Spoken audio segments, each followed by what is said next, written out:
한국을 절대 가서는 안 되는 나라라고 배웠습니다. 그런 제가 지금 인천공항에 서 있습니다. 일본 교토의 한 소녀가 자신의 가문 전통을 거슬러 처음으로 한국을 밟았습니다. 이 여행이 그녀의 인생을 완전히 바꿔놓을 줄은 아무도 몰랐습니다. 저는 교토의 오래된 동네에서 태어났습니다. 유키 가문은 대대로 명예를 중시하는 집안이었죠. 우리 집 거실에는 증조 할아버지의 사진이 가장 높은 곳에 모셔져 있었습니다. 아버지는 매일 아침 그 사진 앞에서 고개를 숙이며 하루를 시작했어요. 증조 할아버지는 일본 제국군 소속이었다고 합니다. 아버지는 어릴 때부터 저에게 증조 할아버지가 얼마나 위대한 인물이었는지 자주 말씀하셨어요. 하지만 한국에 관한 이야기가 나올 때면 항상 표정이 굳어졌죠. 우리 집에서는 한국에 관한 것은 무엇이든 금기시되었습니다. 한국 음식은 물론이고 한국 드라마, 노래까지도 허용되지 않았어요. 어머니가 한 번은 한국 화장품을 사용했다가 아버지에게 심한 꾸중을 들었던 적도 있었습니다. 제가 자라면서 왜 우리 가족이 한국을 그토록 싫어하는지 이해하지 못했어요. 다만 그것이 우리 가문의 전통이라고만 생각했죠. 친구들이 한국 아이돌 이야기를 할 때면 저는 항상 아무 이야기도 할 수가 없었습니다. 친구들의 대화에 끼지 못하고 혼자서 책을 읽었어요.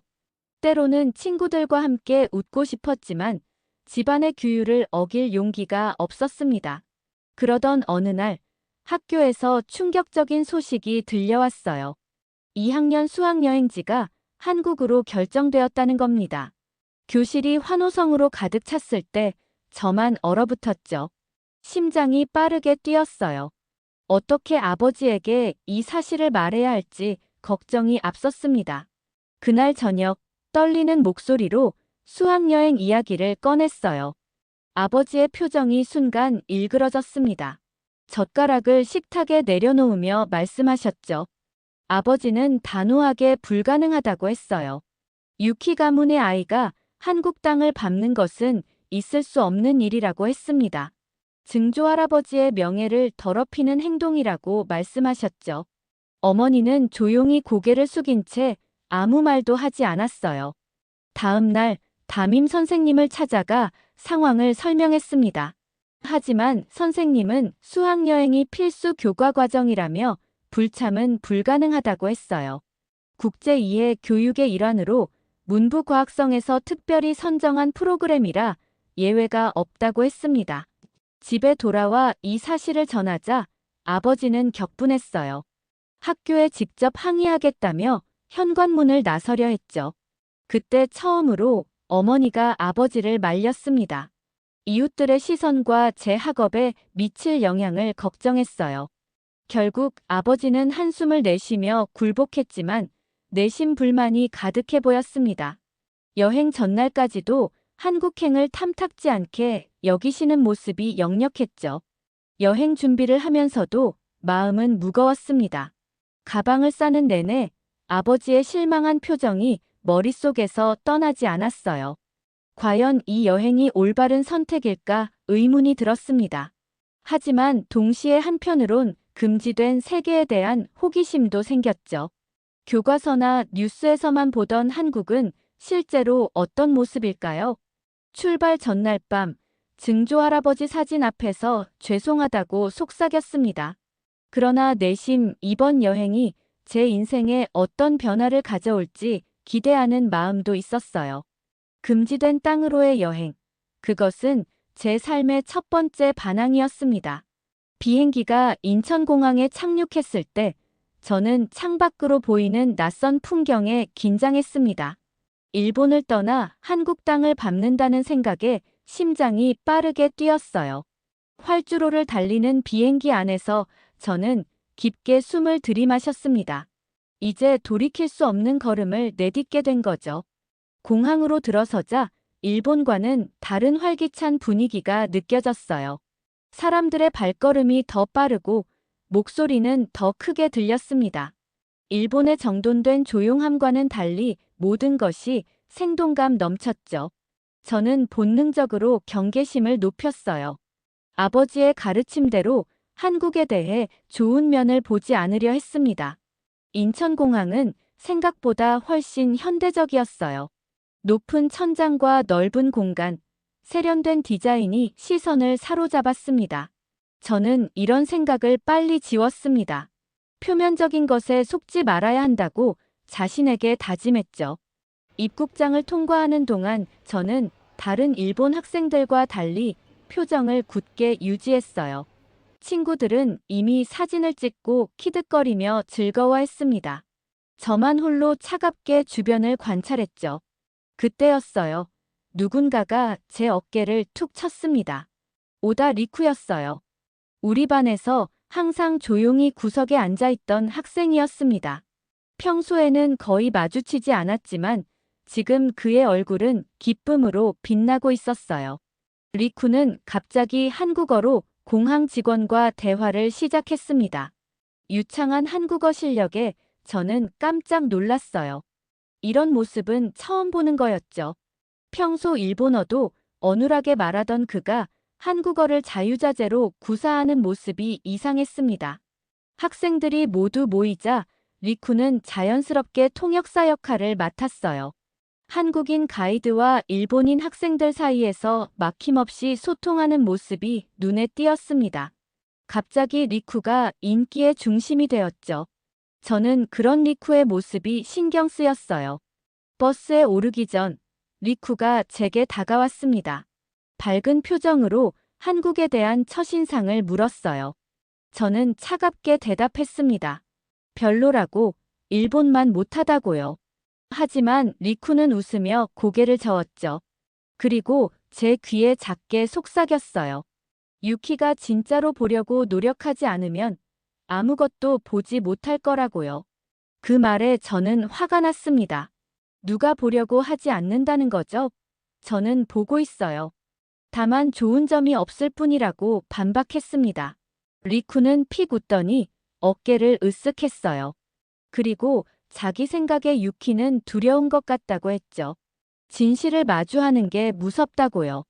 버스에 올라 창가에 앉았습니다. 리쿠의 말이 머릿속에서 맴돌았어요. 두렵다니, 말도 안 돼. 나는 단지 가족의 뜻을 따르고 있을 뿐이야. 창밖으로 서울의 풍경이 지나갔습니다. 고층 빌딩들과 화려한 간판들, 분주히 오가는 사람들. 일본과 다르지만 또 어딘가 비슷한 모습이었죠. 리쿠는 버스 안에서도 계속해서 한국에 대한 지식을 뽐냈어요. 역사부터 문화, 음식까지 모든 것을 알고 있는 듯 했습니다. 학생들은 그의 말에 귀를 기울였죠. 선생님들까지도요. 저는 그저 창밖만 바라보며 그의 말을 무시하려 했어요. 하지만 귓가로 들려오는 열정적인 설명이 자꾸 신경 쓰였습니다. 호텔에 도착해 방 배정을 받았어요. 운명의 장난처럼 저는 다른 3명의 여학생과 함께 방을 쓰게 되었는데 그중 한 명이 리쿠였습니다. 첫날 밤, 저는 창가에 서서 서울의 야경을 바라봤습니다. 반짝이는 도시의 불빛들이 마치 별처럼 빛났어요. 생각보다 아름다웠죠. 그 순간 아버지에 대한 죄책감이 밀려왔습니다. 제가 지금 무엇을 하고 있는 걸까요? 적국의 아름다움에 감탄하고 있다니. 침대에 누워 천장을 바라보며 생각했어요. 리쿠는 왜 한국에 그토록 열광하는 걸까? 왜 일본인임에도 한국어를 그렇게 유창하게 할까? 그리고 나는 왜 그의 말에 신경 쓰는 걸까? 복잡한 생각 속에서 저는 천천히 잠에 빠져들었습니다.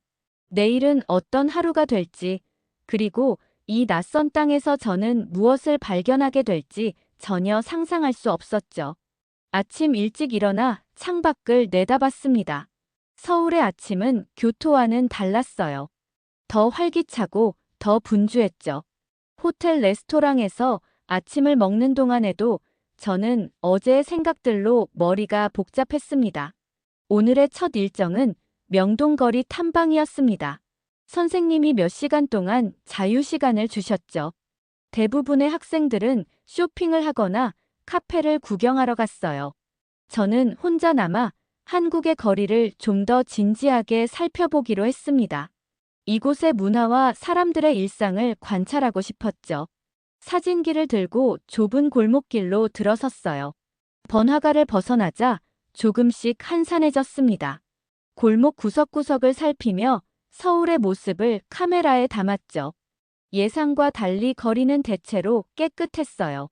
생각보다 잘 정돈되어 있는 모습이 인상적이었습니다. 1시간쯤 걷다가 작은 시장을 발견했어요. 이곳에서 현지인들의 일상을 더 가까이 볼 수 있을 것 같았죠. 시장 안으로 들어가자 다양한 음식 냄새와 상인들의 활기찬 목소리가 저를 반겼습니다. 좁은 통로를 따라 걸으며 카메라를 들었어요. 생생한 시장 풍경이 렌즈에 담겼습니다. 그때였어요. 한 노점에서 떡볶이를 파는 아주머니가 저를 발견했습니다. 갑자기 일본어로 말을 걸어오셨죠. 저는 깜짝 놀랐어요. 어떻게 제가 일본인인 줄 알았을까요? 아주머니는 웃으시며 예전에 오사카에서 일한 적이 있다고 하셨습니다. 그리고는 갑자기 떡볶이 한 접시를 내밀며 맛보라고 권하셨어요. 처음에는 거절했지만 아주머니의 따뜻한 미소를 보니 마음이 약해졌습니다. 조심스럽게 한 조각을 집어먹었어요. 맵고 달콤한 맛이 입안에 퍼졌습니다. 예상 밖의 맛이었죠. 아주머니는 제 표정을 보시더니 웃으며 더 드라고 권하셨어요. 저는 어색하게 웃으며 계속 먹었습니다. 그런데 갑자기 아주머니가 물으셨죠. 혼자 여행 온 거냐고요. 학생들과 함께 왔다고 대답하자 아주머니는 놀라며 다른 친구들은 어디 있냐고 물으셨습니다. 저는 솔직하게 말했어요. 한국 문화를 더 깊이 이해하고 싶어서 혼자 시장을 둘러보고 있다고요.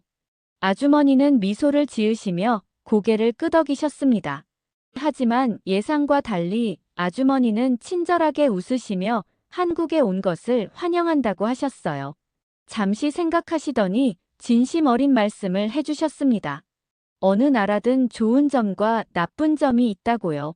중요한 건 자신의 눈으로 직접 보고 판단하는 것이라고 하셨습니다. 그때 누군가가 제 이름을 불렀어요. 뒤돌아보니 리쿠와 다른 몇몇 학생들이 있었습니다. 아마도 저를 찾아 돌아다녔던 모양이었죠. 한 친구가 키득거리며 제게 말했어요. 역시 유키는 다르다고, 혼자서 시장 구경을 하다니 특이하다고요. 저는 무안해졌습니다. 하지만 그때 리쿠가 앞으로 나섰어요. 떡볶이를 보더니 환하게 웃으며 말했죠. 유키가 제일 현명하다고, 진짜 한국을 경험하려면 이런 곳에 와야 한다고요. 그리고는 아주머니께 자신도 떡볶이를 달라고 한국어로 말했습니다. 다른 학생들도 하나둘 떡볶이를 주문하기 시작했어요. 아주머니는 기뻐하시며 분주히 움직이셨죠. 리쿠는 제 옆에 서서 작게 속삭였습니다. 한국의 진짜 모습은 이런 소소한 순간에 있다고요. 고급 쇼핑몰이나 관광지가 아니라 사람들의 일상 속에 있다고 했죠. 떡볶이를 다 먹고 돌아가려는데 아주머니가 제게 작은 종이 봉투를 건네셨어요. 열어보니 간 만든 호떡이 들어있었습니다. 아주머니는 웃으시며 말씀하셨죠.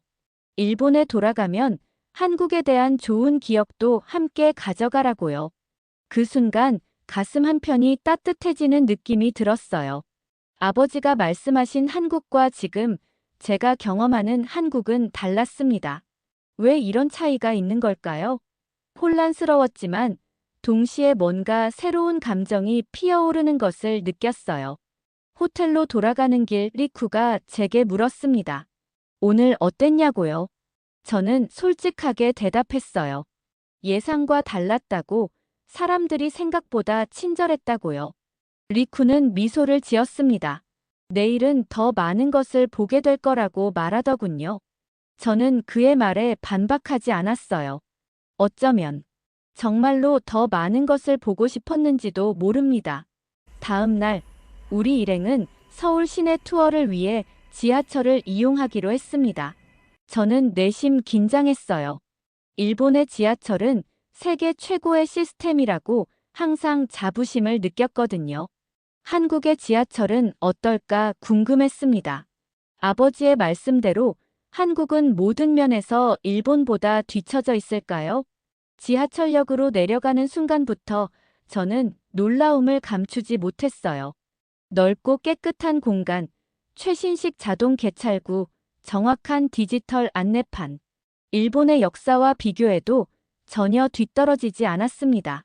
오히려 몇몇 부분에서는 더 현대적으로 보였죠. 플랫폼에 도착하자 또 다른 놀라움이 기다리고 있었어요. 스크린 도어가 설치되어 있었고, 대형 디스플레이에는 열차의 정확한 위치와 도착, 시간이 실시간으로 표시되고 있었습니다. 그리고 무엇보다 놀라웠던 건 열차가 정확히 90초 간격으로 도착한다는 사실이었어요. 리쿠가 제 표정을 보더니 웃으며 다가왔습니다. 놀랐냐고 물었죠. 저는 솔직히 인정했어요. 예상보다 훨씬 발전되어 있다고요. 리쿠는 고개를 끄덕이며 한국의 지하철 시스템이 세계적인 수준이라고 설명했습니다. 특히 AI 기반의 관리 시스템은 도쿄보다 앞서 있다고 했어요. 열차에 올라타자 또 다른 세계가 펼쳐졌습니다. 깨끗한 객실, 선명한 디지털 안내판, 그리고 무엇보다 빠른 와이파이가 인상적이었어요. 창밖으로 지나가는 역들은 마치 작은 미술관 같았습니다. 각 역마다 독특한 테마로 꾸며져 있었죠. 리쿠는 제 옆자리에 앉아 계속해서 한국의 기술력에 대해 설명했어요. 반도체, 스마트폰, 전기차 배터리, 모두 세계 최고 수준이라고 했습니다. 저는 처음에는 반박하려 했지만 눈앞에 펼쳐진 현실을 부정할 수 없었어요. 특히 인상적이었던 것은 교통카드 시스템이었습니다. 지하철뿐만 아니라 버스, 택시, 심지어 편의점에서도 사용할 수 있다는 점이 놀라웠어요. 일본의 수이카보다 더 다양한 기능을 가지고 있었죠. 리쿠는 이 시스템이 10년 전부터 시행되었다고 설명했습니다. 한 정거장을 지날 때마다 제 마음속에는 의문이 커져갔어요. 왜 아버지는 항상 한국을 폄하했을까요? 눈앞에 보이는 현실은 그분의 말씀과 너무나 달랐습니다. 저는 혼란스러웠어요. 어쩌면 아버지도 이런 모습을 본 적이 없는 건 아닐까요? 강남역에 도착했을 때 리쿠는 제게 말했습니다. 여기가 서울의 중심지 중 하나라고요. 역을 나서자 고층 빌딩들과 화려한 간판들이 시선을 사로잡았어요. 거리는 세련된 옷을 입은 사람들로 북적거렸습니다. 도쿄의 신주쿠를 연상시켰지만 또 다른 생동감이 있었죠. 리쿠는 제게 물었어요. 아직도 일본이 모든 면에서 우월하다고 생각하냐고요. 솔직히 대답하기 어려웠습니다. 지금까지 보고 경험한 것들이 제 고정관념을 흔들고 있었어요. 하지만 여전히 아버지에 대한 죄책감이 저를 짓누르고 있었죠. 저는 결국 애매하게 대답했습니다. 좋은 점도 있지만 여전히 일본만큼은 아니라고요. 리쿠는 깊은 한숨을 내쉬었어요. 그리고 말했죠. 무언가를 정말로 이해하려면 비교하지 말고 있는 그대로 봐야 한다고요. 일본과 한국은 서로 다른 길을 걸어왔고 각자의 방식으로 발전해왔다고 설명했습니다. 저는 리쿠의 말을 곰곰이 생각했어요. 그동안 저는 항상 비교의 관점으로만 한국을 바라봤습니다. 일본보다 나은지 못한지만 판단했죠. 하지만 그것이 과연 올바른 방법일까요? 각각의 문화와 역사를 있는 그대로 받아들이는 것은 불가능한 걸까요? 그날 지하철을 타고 서울 곳곳을 다니면서 저는 서서히 변화하기 시작했습니다. 눈으로 직접 보고, 귀로 직접 듣고, 피부로 직접 느끼며 제 안의 편견이 조금씩 무너져가는 것을 느꼈어요. 이것이 바로 리쿠가 말한 진실을 마주하는 용기였을까요? 호텔로 돌아가는 길, 오늘 찍은 사진들을 살펴봤습니다. 카메라에는 활기찬 시장 풍경, 친절한 사람들의 표정, 정돈된 거리 모습이 담겨 있었어요. 처음 상상했던 한국의 모습과는 달랐습니다. 이런 사실을 어떻게 받아들여야 할지 혼란스러웠어요. 셋째 날, 우리는 경복궁을 방문했습니다. 한국의 옛 왕궁이라는 설명을 들으며 저는 교토의 고궁을 떠올렸어요. 웅장한 규모와 화려한 색채가 인상적이었습니다. 오랜 역사가 담긴 건물들 사이로 걸으며 저는 묘한 감정을 느꼈죠. 이 장소가 어딘가 익숙하게 느껴졌어요.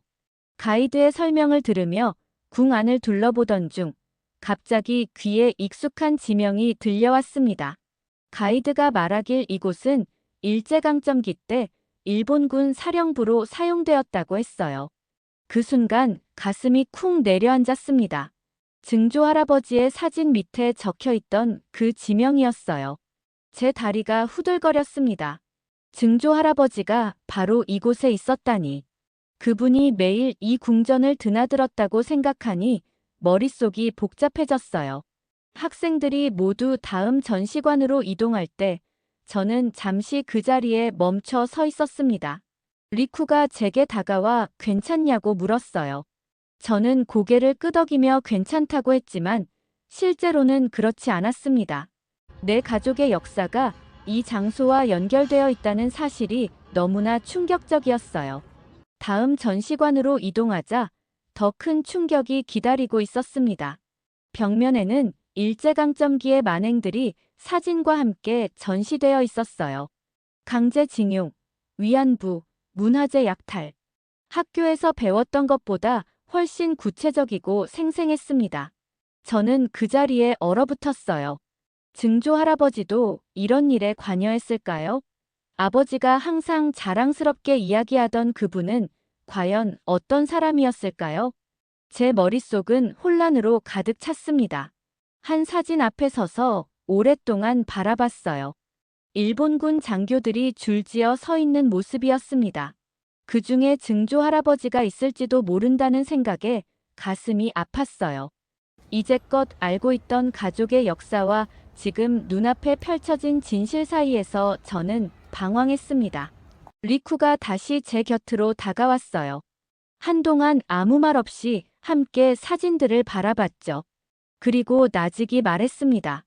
역사는 때때로 고통스럽지만 그것을 직시하는 것이 미래로 나아가는 유일한 방법이라고요. 저는 그에게 물었습니다.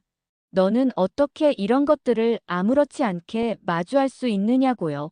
리쿠는 잠시 침묵했다가 대답했어요. 할머니가 한국인이라고 혼혈이라는 사실을 항상 숨기며 살아왔다고요. 그러나 고등학생이 되었을 때 스스로 한국어를 배우고 한국 문화를 공부하기 시작했다고 했습니다. 갑자기 모든 것이 이해되었어요. 리쿠가 왜 한국어를 그렇게 유창하게 할 수 있는지, 왜 한국 문화에 그토록 관심이 많은지. 저는 그에게 더 이상 적대감을 느낄 수 없었습니다. 오히려 부러움이 들었어요. 그는 자신의 정체성을 인정하고 받아들였으니까요. 경복궁을 나오며 저는 깊은 생각에 잠겼습니다. 우리 가족은 왜 진실을 외면해 왔을까요? 아버지가 그토록 한국을 미워한 이유는 무엇일까요? 그리고 증조 할아버지는 정말 어떤 사람이었을까요? 저녁 호텔방에서 혼자 생각에 잠겼어요. 오늘 본 것들이 머릿속에서 맴돌았습니다. 가족의 역사와 국가의 역사가 복잡하게 얽혀 있다는 것을 처음으로 실감했어요. 리쿠가 방으로 들어와 제게 물었습니다. 무슨 생각을 그렇게 하냐고요. 저는 잠시 망설이다가 솔직하게 이야기했어요. 증조 할아버지가 일본군이었다는 것, 오늘 경복궁에서 느낀 혼란에 대해서요. 리쿠는 조용히 들어주었습니다. 그리고 말했죠. 역사를 바꿀 수는 없지만 우리가 만들어갈 미래는 바꿀 수 있다고요. 그녀의 말에 저는 작게 미소 지었어요. 맞아요. 저도 그렇게 믿고 싶었습니다. 이 도시는 제가 생각했던 것보다 훨씬 복잡하고 깊은 역사를 가지고 있었습니다. 그리고 그 역사 속에는 제 가족도 있었죠. 이제 저는 그 사실을 외면할 수 없었어요. 오히려 직시하고 받아들여야 했습니다. 아버지에게도 이 진실을 전해야 할지 고민되었지만 그것이 옳은 일이라는 확신이 들었습니다. 넷째 날, 우리 일정에는 한복 체험이 포함되어 있었습니다. 아침부터 여학생들 사이에서는 들뜬 분위기가 감돌았어요. 어떤 한복을 입을지, 어디서 사진을 찍을지 이야기꽃을 피웠죠. 하지만 저는 내심 불편했습니다.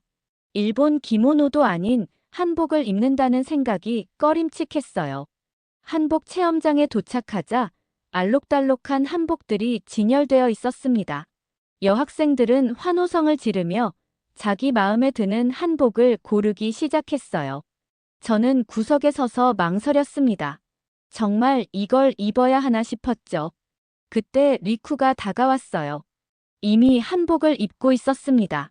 생각보다 잘 어울렸어요. 리쿠는 제게 물었습니다. 왜 고르지 않냐고요? 저는 솔직하게 말했습니다.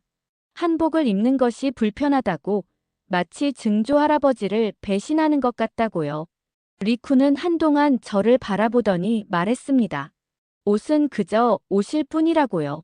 다른 문화를 경험하는 것이 자신의 정체성을 부정하는 것은 아니라고 했죠. 그리고 역설적이게도 다양한 문화를 이해할수록 자신의 문화를 더 깊이 이해하게 된다고 했습니다. 그의 말에 저는 조금 마음이 열렸어요. 주변을 둘러보니 모든 학생들이 즐겁게 한복을 입고 있었습니다. 그들은 어떤 죄책감도 없이 순수하게 이 경험을 즐기고 있었죠. 어쩌면 너무 복잡하게 생각하고 있는 건지도 모르겠다는 생각이 들었어요. 용기를 내어 한복을 골라서 입고 거울 앞에 섰을 때 낯설었지만 나쁘지 않았어요. 오히려 색다른 아름다움이 있었죠. 친구들과 함께 한복 입은 모습으로 사진을 찍기로 했습니다. 처음에는 어색했지만 점점 편안해졌어요. 마치 시간 여행을 한 것 같은 기분이 들었습니다. 오후에는 전통 다과를 체험했어요. 차를 마시며 한국의 전통 과자를 맛보았습니다. 달콤하고 독특한 맛이 좋았어요. 해가 저물기 시작할 무렵, 우리는 마지막 사진을 찍기 위해 정원으로 향했어요. 석양이 한옥의 기와 지붕 위로 붉게 물들고 있었습니다. 아름다운 풍경이었죠. 사진을 찍은 후 저는 문득 이 사진을 아버지에게 보여드리고 싶다는 생각이 들었습니다. 아마 화를 내실지도 모르지만 제가 경험한 이 순간, 이 감정을 전하고 싶었어요. 한복을 입은 제 모습이 어색하지 않다는 것, 오히려 새로운 아름다움을 발견했다는 것을요. 호텔로 돌아가는 길, 저는 오늘 찍은 사진들을 다시 한번 살펴봤어요.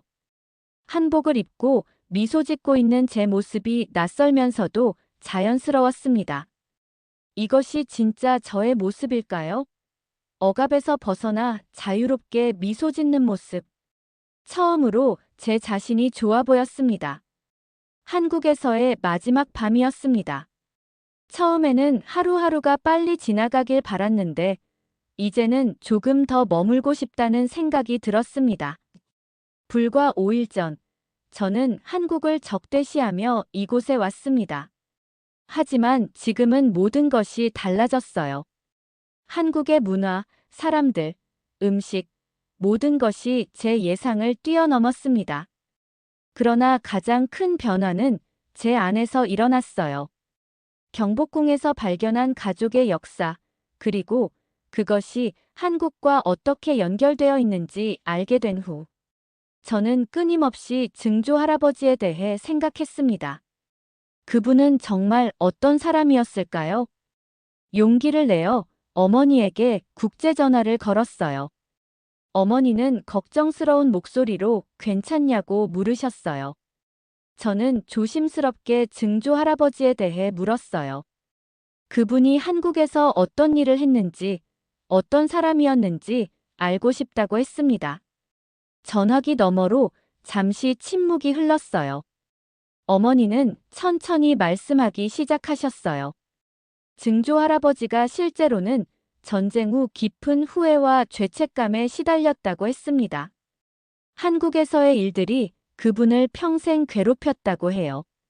노년에는 자주 악몽을 꾸셨고 한국에 사죄하고 싶다는 말씀을 자주 하셨다고 합니다. 저는 충격을 받았어요. 아버지가 말씀하신 것과 너무 달랐습니다. 아버지는 증조할아버지의 그런 모습을 받아들이지 못했다고 해요. 일본군으로서의 자부심만을 기억하고 싶어 했고 약함과 후회를 인정하지 않았다고 합니다.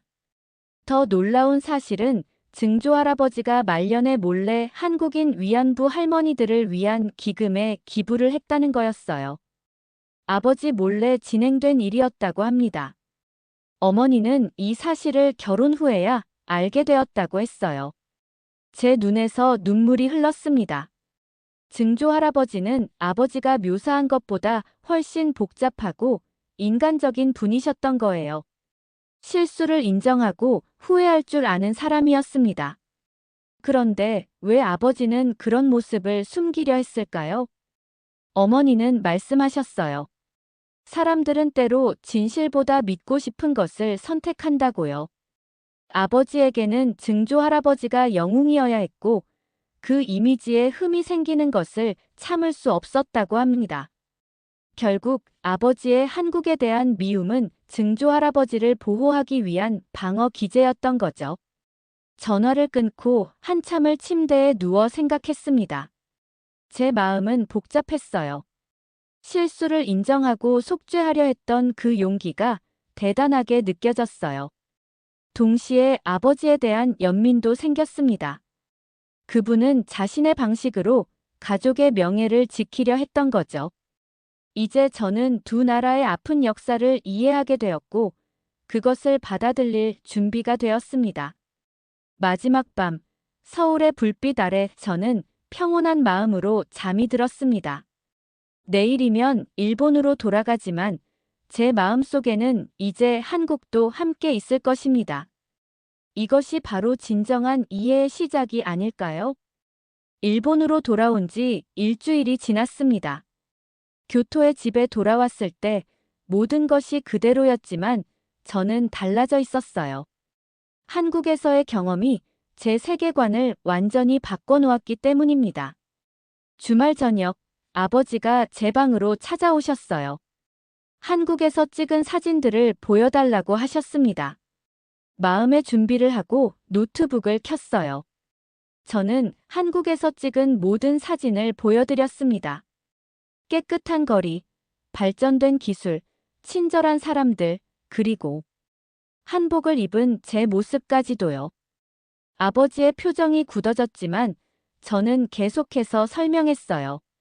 처음에는 어떻게 한국의 부정적인 모습만 담으려 했는지, 하지만 점차 제 편견이 무너져갔는지 진솔하게 말씀드렸습니다. 경복궁에서 발견한 가족의 연결고리, 어머니와의 통화에서 알게 된 증조할아버지의 진실까지 모두 이야기했어요. 아버지는 한동안 침묵하셨습니다. 그분의 눈에 이전에 본 적 없는 복잡한 감정이 스쳐 지나갔어요. 마침내 입을 여셨을 때 그분의 목소리는 평소보다 낮고 조용했습니다. 아버지는 자신의 아버지, 즉 제 할아버지에 대해 말씀하셨어요. 할아버지가 얼마나 엄격하셨는지, 일본 제국의 영광에 대해 얼마나 강조하셨는지에 대해서요. 증조할아버지의 약한 모습, 후회하는 모습은 결코 인정하지 않으셨다고 합니다. 아버지는 그런 환경에서 자라며 똑같은 가치관을 물려받았던 거예요. 저는 조심스럽게 이야기했습니다. 과거를 인정하는 것이 약함이 아니라 오히려 진정한 강함이라고, 실수를 인정할 수 있어야 진정으로 앞으로 나아갈 수 있다고요. 증조할아버지는 그것을 이해하셨고 그래서 말년에 그런 선택을 하신 것이라고 설명했습니다. 아버지의 눈에 눈물이 고였어요. 평생 처음 보는 모습이었습니다. 그분은 천천히 고개를 끄덕이셨지만 여전히 완전히 받아들이기는 어려워 보였어요. 그날 이후 우리 집에는 조금씩 변화가 생겼어요. 아버지는 한국에 대한 노골적인 비난을 멈추셨습니다. 어머니는 조심스럽게 한국 드라마를 보기 시작하셨고, 저는 한국어 공부를 시작했습니다. 작은 시작이었지만 의미 있는 변화였습니다. 그리고 저는 지금 한국 유학을 준비하고 있습니다. 새로운 시작의 문턱에 서서 저는 앞으로의 여정이 쉽지만은 않을 것임을 알고 있었습니다. 하지만 두렵지 않았어요. 제 안에는 이제 한국과 일본 두 나라에 대한 이해와 사랑이 함께하고 있으니까요. 이것이 바로 진정한 화해의 시작이 아닐까요? 작은 한 걸음부터 시작되는 큰 여정의 시작 말이에요. 한 사람의 변화는 작아 보일 수 있습니다. 하지만 그 변화가 이어지고 전해지면 두 나라 사이의 벽도 무너질 수 있겠죠. 편견에서 이해로, 갈등에서 화해로. 유키의 여정은 이제 막 시작됐습니다. 이 영상이 당신에게도 작은 용기와 질문을 남겼다면 좋아요와 구독, 그리고 댓글로 함께 이야기 나눠주세요. 오늘도 행복한 하루 되세요. 감사합니다.